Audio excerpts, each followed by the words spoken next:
आज सन्ध्या मैं कोठी गली चलतु देखा।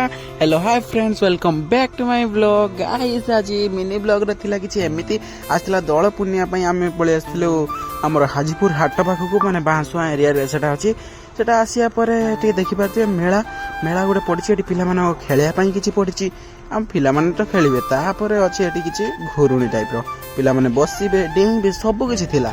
बहुत बड़ मेलाटे पड़ता कहीं देखिपार ना। तापर ये चलती फंक्शन फंक्शन नुहे से गोटे भाषण टाइप चलता।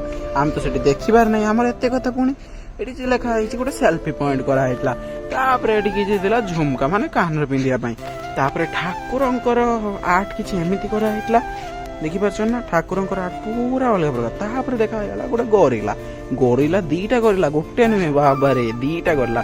मो चैनल जब नुआ निहाती लाइक से सब्सक्राइब करेंगे।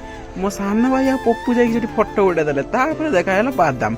अरे मेला तो बादाम पड़ो ना। आ कुल्फी भाई गरम दिन कुल्फी खाए मजा किसी अलग। देखा छेनापोड़ छेनापोड़ को भी टे चाखीदे गाइस देख ना पूरा क्वालिटी वाला थिला। छेनापोड़ खाई सारा आसगल चाट खायापी। चाट भी खाई पूरा भल था। एमती भल चाट मिल किसी लस्सी पॉइंट देख ना। आउ मक्का स्वीट कॉर्न मक्का। एमती किसी फंक्शन निहाती लाइक करके